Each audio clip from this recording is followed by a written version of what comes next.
Welcome back, everybody, to the Trompowsky attack series here on YouTube, and this is the third episode. And today we're going to be looking at a very unique variation of this opening known as the Wagnerian Gambit or the Poison Pawn. And again, if you're not familiar with the series, the Trompowsky attack is an opening with white that aims to create the dark square barrage and play with knights. You can check out the first video, links in description. Anyway. So, the Poison Pawn variation begins after the move c5. It is a very combative way to play against, but it's very delicate at the same time. And the best move, don't ignore the engine can eat an entire franc, is actually d5. And now, this is the beginning of the Poison Pawn variation. Black has a lot of moves, but we're going to look at one in particular today. Queen to b6, which attacks the pawn. And there's no easy way to protect it. If you go b3, well, knight here, and you're getting attacked, and you need to give up a lot of initiative, and black is very good. And also, queen c1 is also very bad, because it hangs a pawn, and bishop to c1 just undoes a lot of progress. So instead, you're going to play the move knight to c3, which is the Poison Pawn variation. And we're going to look at, first of all, what happens when they take it. Okay, so let's say black takes the pawn. You're going to go back with your bishop, and the top engine move by far is actually queen b6 back. And the reason is, if you play the move a6, for example, which I've seen, you can trap the queen in some scenarios. You can go for a fork. It's wild. But the best move is e4 always. You take a lot of space.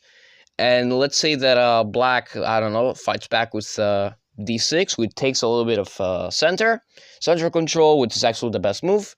You just go f4, you go rook b1, like f4, for example, here. And let's say black tries to get a little bit of development going. Your advantage just balloons because of how much development you've got.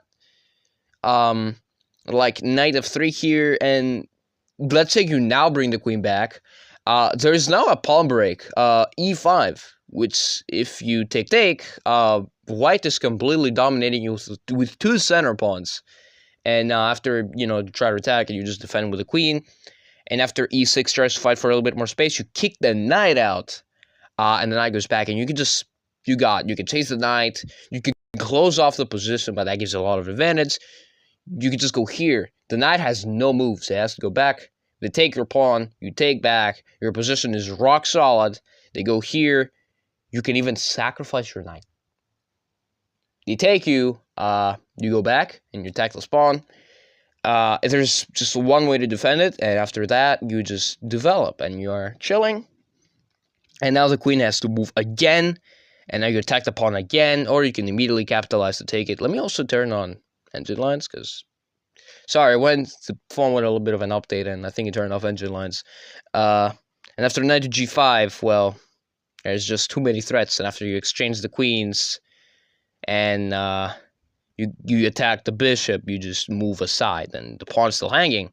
If you push the pawn, well, the knights are cleanly dominating the bishops and the other knights, and the engine just gives away pawn. If you take this here and... There's just two things hanging at the same time, and then here, I mean, it's just a slaughter. There's nothing here. You could sack your bishop here. It takes. Things can get badly very quickly. So after queen b6, and let's say you take the center, the best move by far is d6. This is the best move, and the one you're gonna see the most, or you're not, because they don't know how to play against it. And now the best move is, again, f4. You just take a lot of space. You just steamroll your opponent. The best move, again, is e5. This is all forced, by the way, because black is struggling. He doesn't have any space. So you bring your knights out, exactly like we talked about.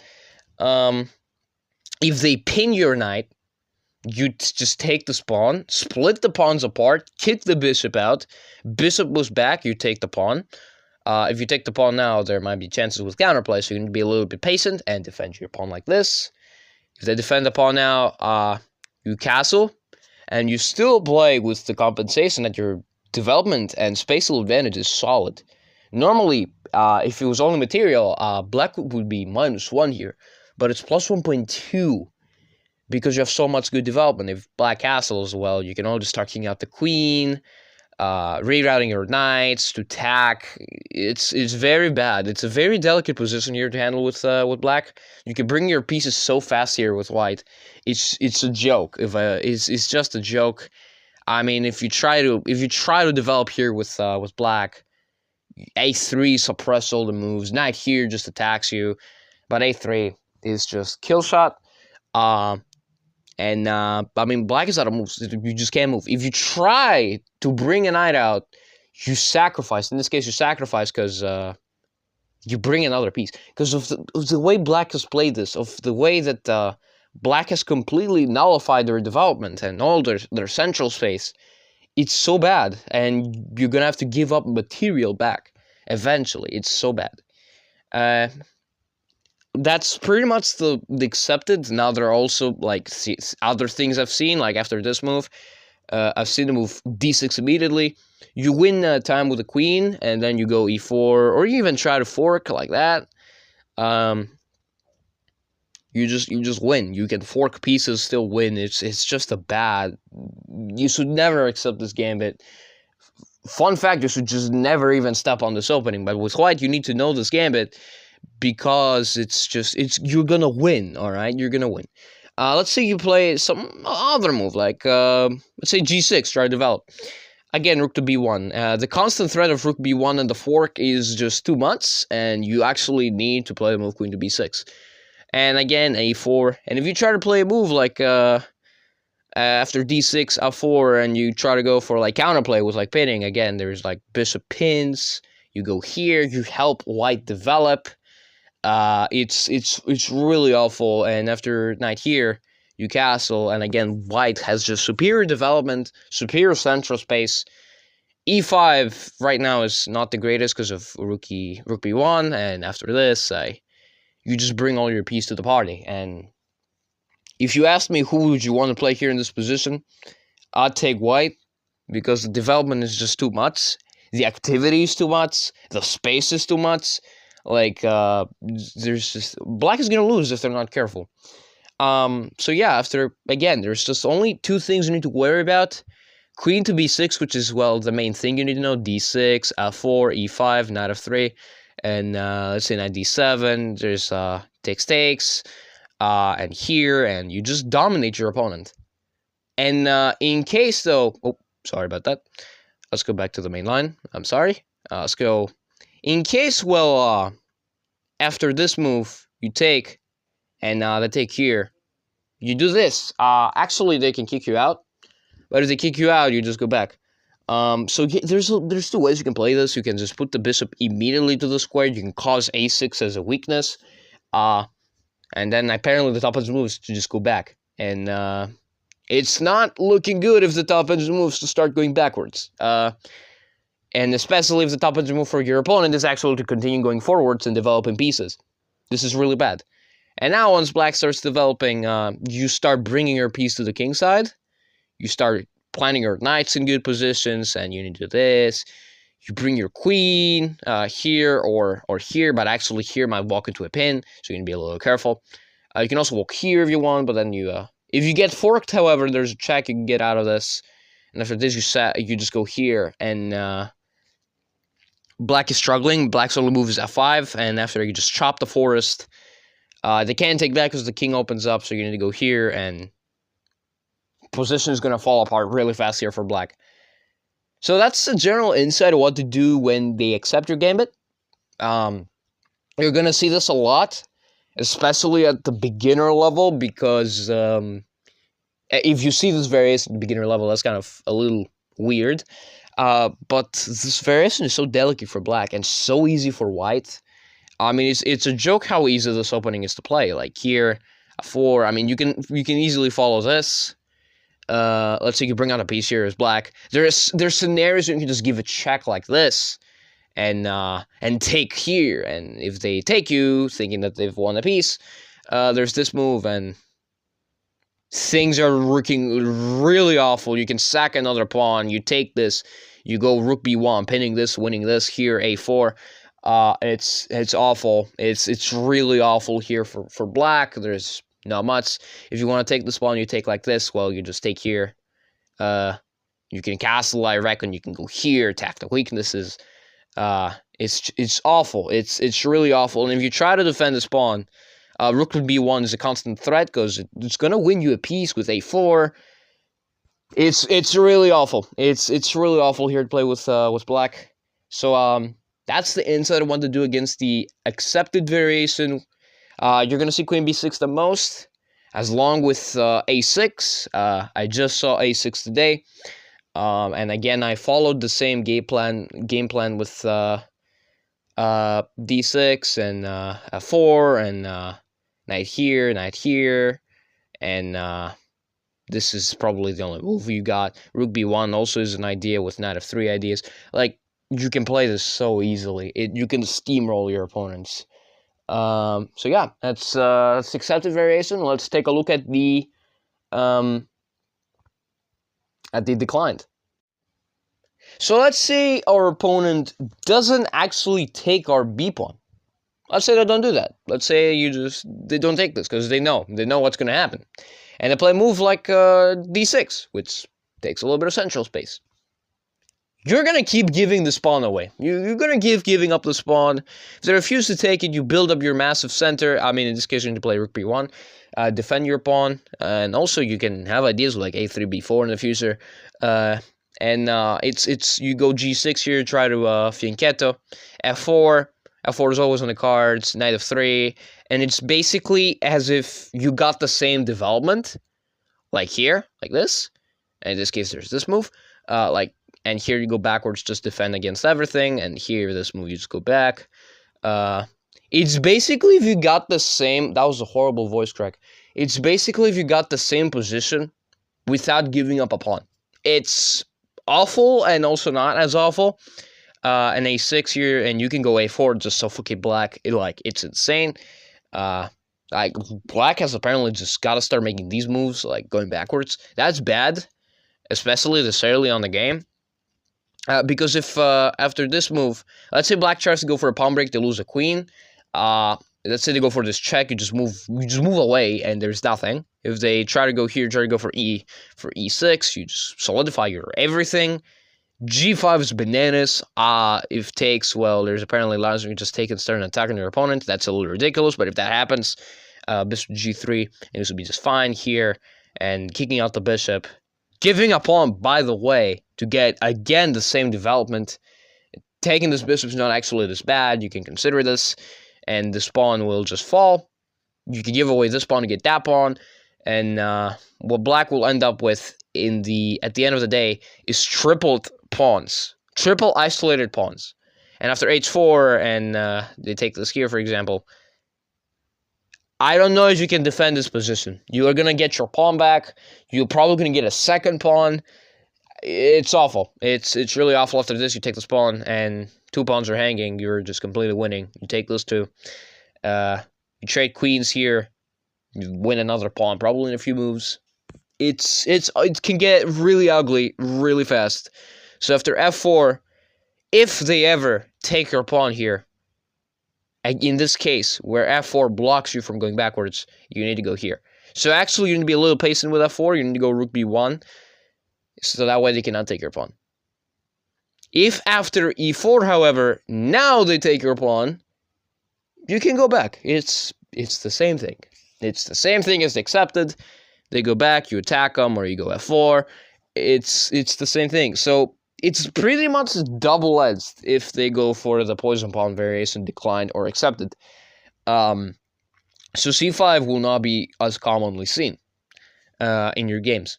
So yeah, after, let's say they decline the pawn, the thingy, you go rook b1, and you're going to do the exact same thing as if you just never gave the pawn away. And it's just so easy to follow this game plan. I mean, this video should have been a little bit shorter.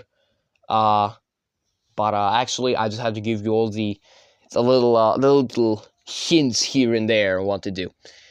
So yeah, that's the Wagnerian Gambit, aka how to destroy your opponent in like 5 moves, because this is literally what it is. It's, if you go for this dangerous variation here, I'm pretty sure Queen here is not even that good. Like Knight here is what the engine recommends. We're gonna look at that in a little bit after the segment and what to do. So yeah, that's the entire poison pawn. Now let's look at some other lines. You're gonna take a look at an example game. And for the last segment, we're gonna look at some 3 other lines you're gonna face probably. I don't know if you're gonna face them that much, but you gotta know a little bit of a setup. So the first one is Knight to e4. You have a lot of ways to counter this. The one that I recommend the most is Bishop to c1. Just going back, your position is fine. There's nothing wrong with it. Even though you might think, well, you just undeveloped a piece. Well, there's nothing wrong with your position. So you should be fine to play this. And let's say they play the move e6. You're going to play either the move c4, which takes space, or f3. f3 is a little bit more dangerous because of tactics on your king. So in this, sometimes you can play the move f3 in some lines. But c4 is also going to work just as fine. And let's say they bring out a bishop. You're going to bring out your knights. If take takes, you're fine.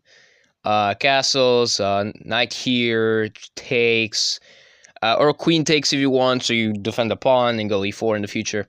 Now e4 is possible. In a little bit, g4 is what the engine recommends, is kind of wild. Yeah, there's ways you can go bishop takes. If bishop takes, there's like e6 here. Now e4 is possible, kind of, and after this move, you can go queen here, enter this.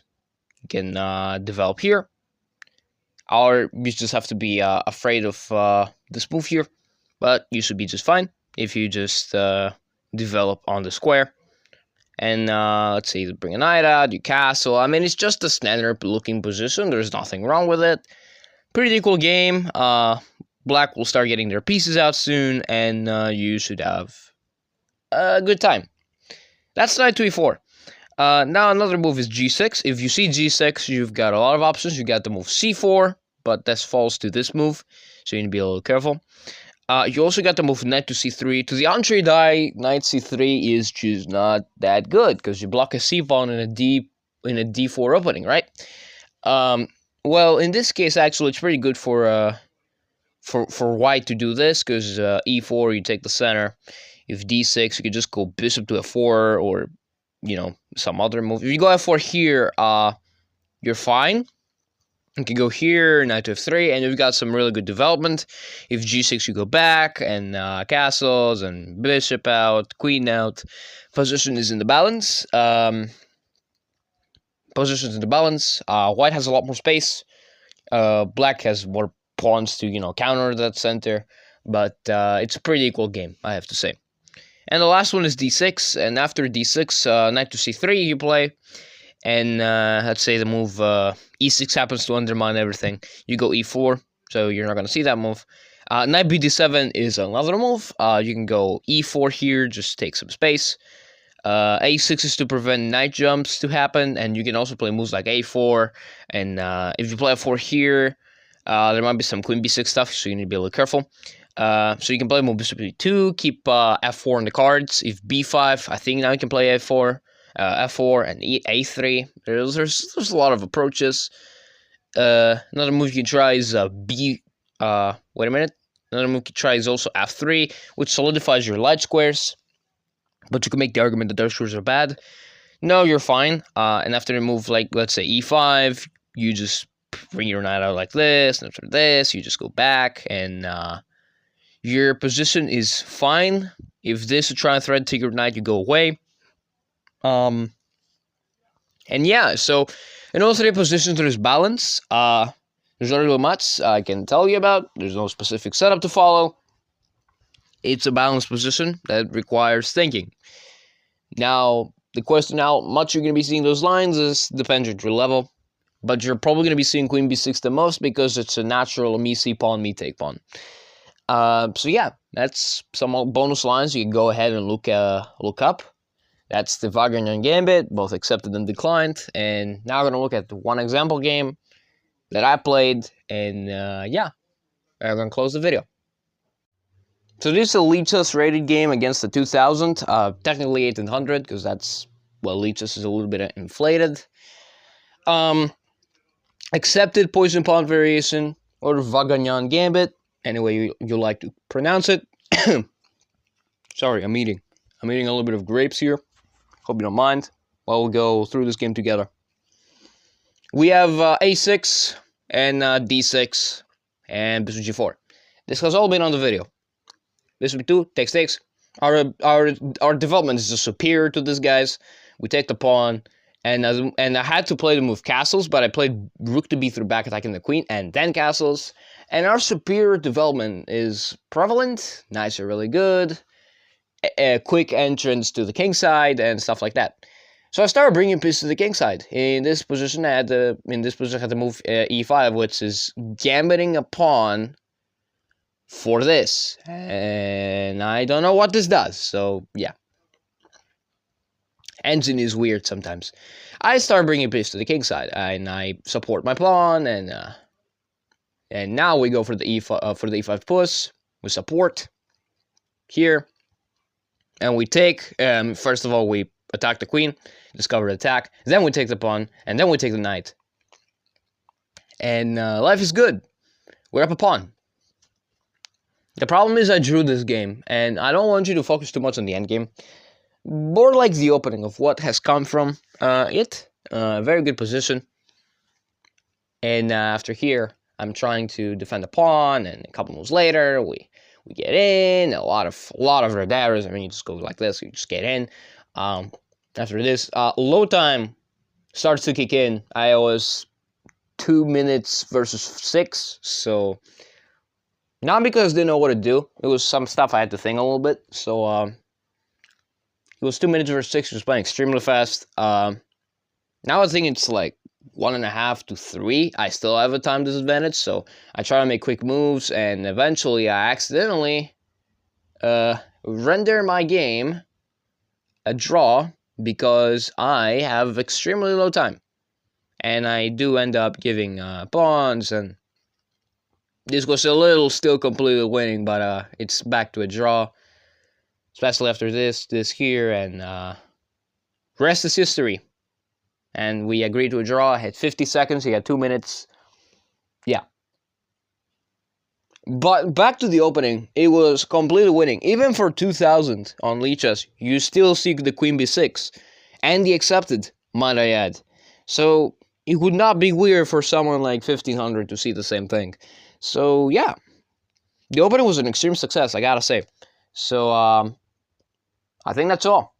The opening was really good. This is the ultimate setup you want to achieve with the gambit. And that's it. So that's the third episode.